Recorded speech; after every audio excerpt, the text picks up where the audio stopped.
Is to know that you're bad with money right after this. You know what people want? They want to retire with no financial stress. Not everybody has a good day every day, at home or at work.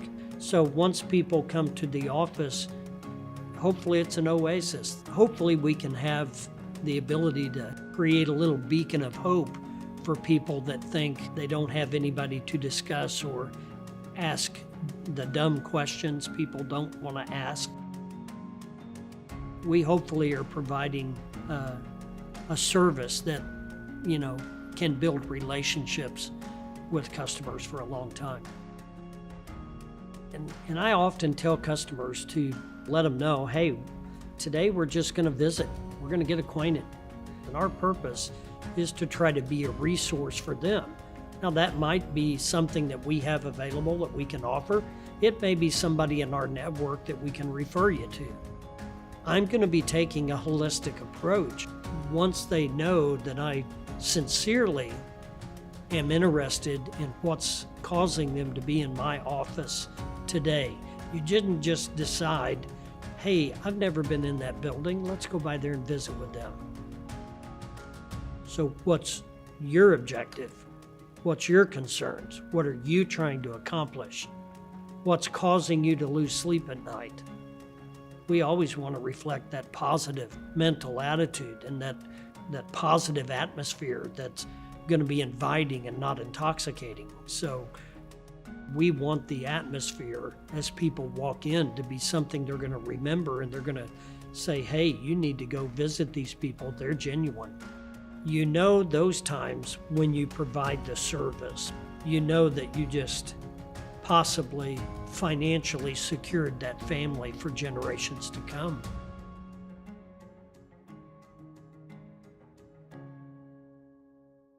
That's good. And welcome back. Stuff right it is there. good stuff. That's a good guy on there talking, giving us some good advice. We should get him in here. Yeah, we should. He appears to know what he's talking about. He kind of does. Yeah. Hey, Rogersville, it's cold outside. It's a little chilly outside. Hey, I'm a little upset. Are you now? I'm going to have to talk to Chris Ballard. Yeah. Okay. Yeah. 3 days now. 3 days. 3 days without coffee. Yeah. That ain't going to work for me. Maybe they're just open a little later, I don't know. Well, I mean, 8 o'clock ought to be good. Well, yeah, it's okay. We tried to go to a local fast food restaurant yesterday morning. Jack and I did for breakfast, and they were not open. And they opened later in the day, but they were not open for breakfast, so we were a little disappointed. But we went to our new Come and Go, and we got one of their breakfast burritos, and it was pretty tasty. So they've got good stuff. They got good coffee. We're glad to have Come and Go here in Rogersville, although they're not a sponsor of K-ROG yet. But, yeah, they should be. They should be. Yeah. The days are Man, coming. I'm so excited. I can't wait. Our new studio is coming around. It really looks good. It's going to be good. Yeah. We're making some improvements. It's exciting. It is very times exciting right now. Yeah, it really is. And I got excited this morning because I discovered a new feature that we've got, and I showed you that if you have the K-ROG app, either on your iPhone or your Android phone, you can, if you want, and we're not going to be aggressive with this, but we can send notifications. So if there's something important that's going on locally, we can send you a notification. Say, hey, Rogersville, I don't know, something's happening. Somebody stole the purple dinosaur. I don't know, but we can send out little notification alerts. And so, we want to partner with, obviously, the school, the city. And, if that's a service that's useful to them, they can. That's an idea. Yeah. Local alerts. Mm-hmm. Maybe we could get the high school media department involved. Yeah. Wow, wouldn't that be something? That'd be great. We'd love to have those kids working with us here. So that would be good. We could train them, teach them. They could teach us. Mm-hmm. They're producing some good content. It's just a little hard to find right now. And so we try to share it. When we become aware of it, we always share it to K-ROG. But it'd be great to have a closer working relationship with those kids. But in the meantime, life goes on. How would we know if we're bad with money, Bruce? How could we tell? What are the signs? When you play one season too long in the NFL. Yeah. I guess the reality comes to all of us at some point. And if you do have the K-ROG app, then you got the notifications because we were playing with that this morning that Tom Brady has decided to hang it up He says for good. He says for good this time. Until Denver makes him an offer. Yeah, that's probably right, and they probably should, and he should probably take it at least maybe for one more season. But well, I mean, let's be practical about money. 4 signs you're bad with money. Number one, when you loan money to people before you get your bills paid. Yeah, that's a bad idea. Yeah, it shouldn't be. If you're in debt. What's the Bible say about loaning money? Well, it's neither a borrower nor lender be, is what the Bible says. So yeah. So my thoughts are some people are both. If you can't pay your bills, don't loan your friends money. It's a great idea. Yeah. I mean, the idea of paying your bills first, or telling your friends, "Look, dude, I just don't have it." Yeah, of course we always want to help people when we can, but we want to be charitable. I'd love to help you pay your rent, but I'm not willing to give up my car. All right, good tip. All right, let's see. Now we're doing this by memory, right? Yeah, right. Yeah. All right, so let's say you borrow money from friends and family on a regular basis. Oh yeah, to pay your bills. Okay. So now we're the borrower side. Well, so, it's the old adage, you can't borrow your way out of bankruptcy. Mm-hmm. That's right, yeah. Right? So if you're not good with money, quit asking your friends and family for loans. They're not loans. Don't spend more than you make. Well, right? I mean, that's the key. Live within your means. But, when you borrow money from friends and family, you're not borrowing it, you're stealing it. Wow. Yeah. Hey, let's call a spade a spade. Well, very seldom do friends pay you back. Well, sometimes they do. That's true. I'm not going to say always. Yep. But if it's a regular thing and your friends kind of turn the other way and run when you're coming towards them towards the end of the month, well, that's the that could be a problem. Well, you're going to ruin a friendship. And that's the trick. Borrowing money between friends, it can ruin their friendship, even if the best of intentions. And I will admit, whenever I've loaned money to friends, in my mind, it's a gift. Yeah. I don't assume I'm going to get it back. And that I think, at least on my side, helps preserve the friendship, and then I don't have any hard feelings. And I never loan money. I give money. Yeah, that's right. Yeah, that's exactly what I'm saying. I don't loan money. Yeah, no. Somebody says, "Hey, can I borrow some money?" Nope. No, but I'll give it to you. What do you need it for? Yeah. Well, I've got 7 kids at home that can't eat. Okay, well, here's some money. Let's find you some help. Right. Right. Yeah, maybe a job. Yeah, maybe a job. Number 3. Don't spend more than you spend more than you make. Well, yeah. I mean, was that 3? That's 3, wasn't it? Well, that's don't spend more than you make. I mean, you got to live within a budget. So when you're looking at your budget, you got to prioritize expenses. And as the weaker expenses, the ones that don't have a lot of priority, continue to be on the bottom of the pecking order. Yeah. Those are the expenses you need to eliminate. Right. Yep. Like rent, mortgage. That's priority. Yes. Cars, right? Yep. Priority. Credit card. Yeah, if you got credit card you got to pay the debt. You got to pay the debt. It's your debt. You can't walk away from debt, right? If you did it, you owe it. Suck it up and pay it. Yeah. Well, those things got to be priority. Utilities, right? Right. Got to pay that. What else? That are priority or other things? Priorities. Nutritious food. I mean, appropriate food. Right. I think a lot of people these days spend more on food than they have to because they don't know how to cook, for one thing.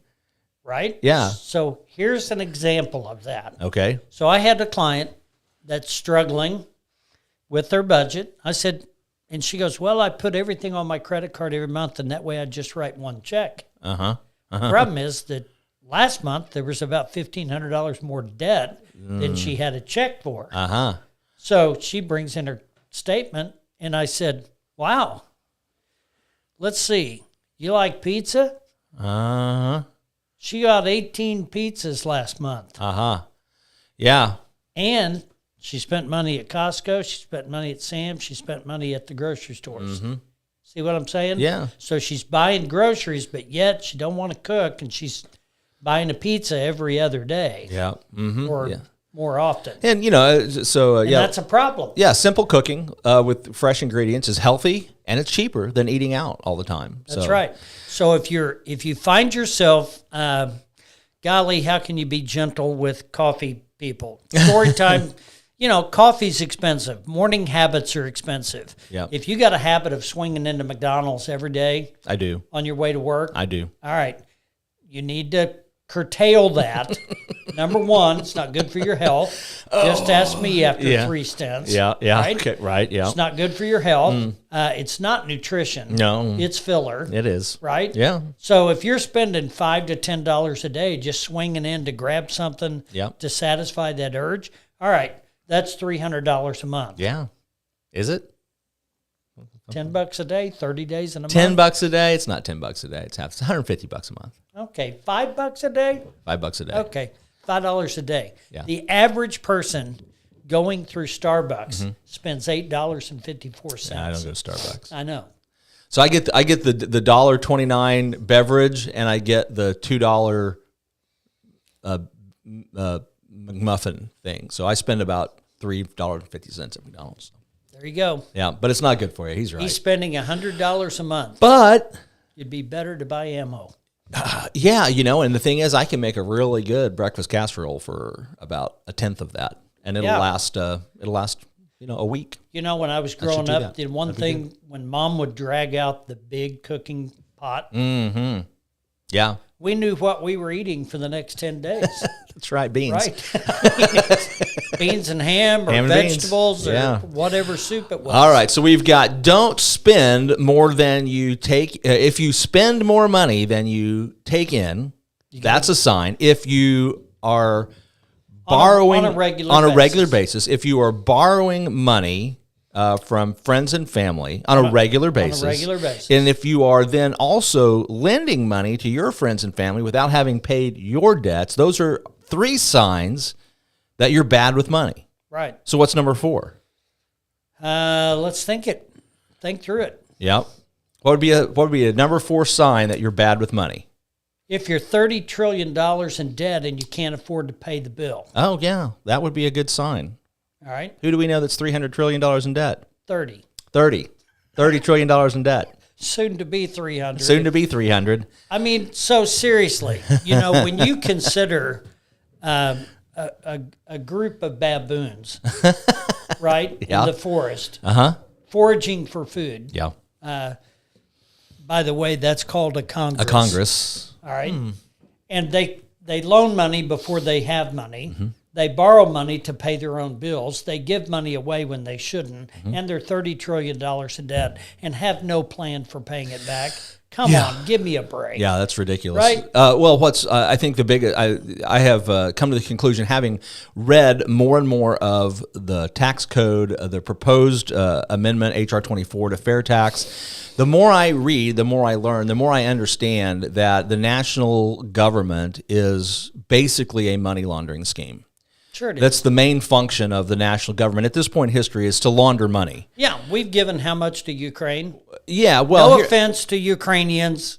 I support them, I guess. But it's the most corrupt country in the world.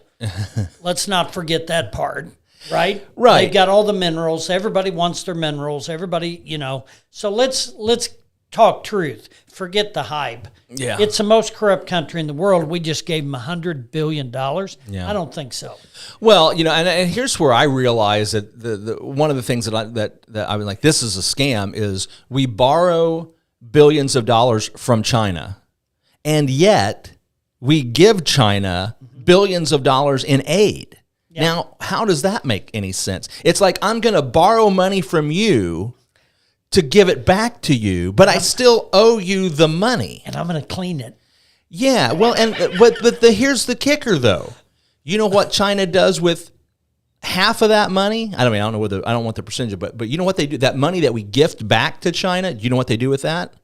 They donate to the political campaigns of United States. Let's just be honest, a good chunk of that money went directly to the Clinton Foundation. Oh, they are the ones that are managing the funds for these foreign So we're going to nations. take money from the taxpayers, and we're going to borrow from China. We're going to give it back to China so they can give it back to our politicians in the form of contributions to their charitable foundations that then pay those politicians, once they retire, an exorbitant salary on top of their retirement benefits. It's a money laundering scheme, the whole thing. And they're regulating themselves. It's ridiculous. I mean, and it's right out there in the open for anybody that's willing to see it. And all of this other stuff, all these other issues, they're important. I'm not saying they're not important, but immigration, gender issues, marriage issues, abortion issues, all racial issues is nothing but a distraction from the money laundering that's going on in Washington. That's all it is. Yeah. So I wonder what it kind of leaves you speechless. I mean, wonder what Eric Burleson's got to say about this. Wonder we're going to find out. Josh Hawley's got to say about this. Eric's our good friend. He comes in and he talks to us, so we know. And so, what's the solution? Yeah. What's the resolution that's going to have to happen? Eric, I know Eric, he has co-sponsored H.R. 25, the fair tax bill, which takes the teeth out of the federal government's ability to punish political enemies and favor political friends. He's done that. He's introduced a bill to repeal the NFA, the National Firearms Act, which is a horrible bill that uses pieces of the tax code and other things to restrict our ability to defend ourselves from all terrorism, all enemies, domestic and foreign, as it says in the Constitution. Right. So Eric is making some great stands. And if you look at his voting record, which I get a little report every day about how Eric and all of our other legislators from Missouri, how they have been voting. I get that report every morning from GovTrack, and I also get notifications from Congress.gov. You can sign up and get them yourself. Eric is doing some really cool things. I've seen him vote against things that every Democrat and almost all Republicans voted for, and he voted no because it was creating a new commission. He's like, we don't need a new commission. And I'm like, you're right, Eric. And he stood up in the minority, and he voted no. And by golly, that's why I supported his campaign, and that's why I support him now. And he's doing it. He's doing exactly what we sent him for. So good on Eric. And it would be, it'd be interesting to know what his take is now that he's got there, now that he's kind of seen what's going on, now that he's kind of getting involved. Wonder what he thinks. Yeah. I wonder if it's something that can be resolved. Who knows? I don't know. I mean, there are... People, let's just be honest. I mean, it's an uphill battle. People have killed for a lot less money than what's going on in Washington. Oh, absolutely. And so, you wonder where all this is going to go. But it's a tricky situation, and we're going to have to work hard to dig ourselves out of it. But people have to be educated. People have to need to know. They need to know. And that's the problem right now is people don't know. And we're going to try to do that here on this particular show. We're going to do what we can. We're going to bring it to you as fast and as clear as we can, right? Yeah, absolutely. Thanks for watching. We'll be back next week, most likely in our all-new studio. So we hope. We'll see you then. Thanks for watching. Investment advisory services offered only by duly registered individuals through AE Wealth Management, LLC. AE Wealth Management and the Resource Center, Inc. are not affiliated companies. Investing involves risk, including the potential loss of principal. Any references to protection, safety, or lifetime income generally refer to fixed insurance products, never securities or investments. Insurance guarantees are backed by the financial strength and claims-paying abilities of the issuing carrier. This podcast is intended for informational purposes only. It is not intended to be used as the sole basis for financial decisions, nor should it be construed as advice designed to meet a particular need of an individual situation. The Resource Center, Inc. is not permitted to offer, and no statement made during this podcast shall constitute tax or legal advice. Our firm is not affiliated with or endorsed by the U.S. government or any governmental agency. The information and opinions contained herein, provided by third parties, have been obtained from sources believed to be reliable, but accuracy and completeness cannot be guaranteed by the Resource Center, Inc. This podcast is a paid placement.